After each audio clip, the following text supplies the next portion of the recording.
parce qu'il y avait une atteinte à la dignité. Alors c'est assez facile à comprendre. Il y a un débat juridique, il y a un combat politique, et puis il y a nous, les êtres humains. C'est assez facile de comprendre que c'est porter atteinte à la dignité que d'accoucher sur le bord d'une route. C'est porter atteinte à la dignité que d'accoucher dans un camion de pompiers. C'est porter atteinte à la dignité que de rester 27 heures sur un brancard aux urgences de Brest, comme ça a été justement dénoncé par les syndicalistes de la CGT. C'est porter atteinte à la dignité de faire 350 km dans un véhicule du SDIS à partir de Calac, qui devait aller à Carhaix, qui était en régulation, pour passer par Guingamp, puis Brest, et finir à Noyal-Pontivy. C'est l'histoire que nous a raconté le maire de Calac, qui lui a pris un arrêté municipal. C'est porter atteinte à la dignité que de forcer les personnels de santé à renoncer à leur carrière, à jeter l'éponge, parce qu'ils sont dégoûtés de leurs conditions de travail, qui sont très dures, et parce qu'ils sont mal payés et compressés. On leur enlève même le temps de repas à l'hôpital de Saint-Brieuc et de Guingamp. Rendez-vous compte. Tout ça pour boucher les trous. Alors dans ces arrêtés municipaux, il y avait des propositions. Il y avait le fait que nous voulions des hôpitaux de plein exercice à Guingamp, à Lannion, qui est toujours en régulation pour les urgences, à Carhaix bien évidemment, et que pour y arriver, il fallait pas hésiter à faire appel à la République de Cuba, à la République socialiste de Cuba, qui est d'accord pour nous fournir du personnel médical depuis mars 2023.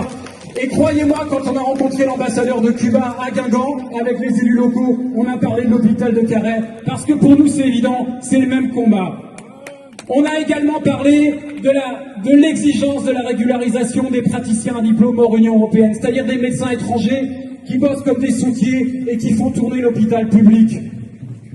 Oh, et on a demandé un point très important. Quand un véhicule du SDIS, qui est financé à 100% par les collectivités locales, fait des kilomètres supplémentaires pour acheminer des malades vers des hôpitaux qui les acceptent et qui sont toujours de plus en plus loin, eh bien en fait c'est des frais supplémentaires pour les collectivités locales. Nous on a demandé le remboursement par l'État au kilomètre près des kilomètres supplémentaires effectués par les véhicules du SDIS.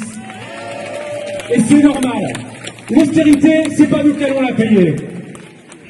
Alors évidemment, quand on est arrivé devant le tribunal administratif pour certains maires, les maires ont demandé en fait une conciliation. Et le préfet des Côtes-d'Armor, qui est toujours en poste, et le sous-préfet ont refusé la conciliation. Ils ont refusé la conciliation. Ils nous ont dit, mais non, nous sommes proactifs. Les services de l'État sont proactifs pour l'accès aux soins dans les Côtes-d'Armor. Alors en fait, ils sont tellement peu proactifs que hier on a appris que la suspension des accouchements à la maternité de Guingamp était reconduite pour 6 mois. Ça c'était avant-hier. Ils sont tellement proactifs que Ouest France a été obligé de reconnaître que la psychiatrie, les services de psychiatrie étaient complètement débordés dans les Côtes-d'Armor. Ça aussi c'est de la médecine, ça aussi c'est de l'accès aux soins. On a appris aussi dans la même semaine que le SDIS 22 était au bord de l'asphyxie et ne pouvait pas faire face à sa charge de travail, justement parce qu'ils font des kilomètres supplémentaires. Alors, oui, on se permet de donner notre avis sur des politiques publiques qui impactent notre vie quotidienne. J'ai bientôt fini, Mathieu. Mais parce que la Bretagne, ce ne sont pas seulement des beaux paysages que les cadres de l'ARS ou les ministres viennent regarder dans leur résidence secondaire. La Bretagne, c'est aussi notre pays. Et on a le droit de donner notre avis et d'être consulté sur les politiques publiques qui impactent notre vie quotidienne et qui regardent chacun d'entre nous. Donc pour toutes ces raisons-là, moi, j'ai parlé avec Christian Coutreauadec et je pense que le nouveau préfet de région, qui vient d'être nommé, il devrait consulter, réunir autour d'une table les élus du Pays de Carhaix et ceux de l'Ouest des Côtes-d'Armor pour qu'on discute d'un plan d'urgence d'accès à la santé pour toute la Basse-Bretagne, voire toute la Bretagne. Sais-tu, et je suis gagné les Brezonok, puis Krog et Brezonok, BV de Guingamp, BV de Carhaix, à BV de Brest, BV de Contraire.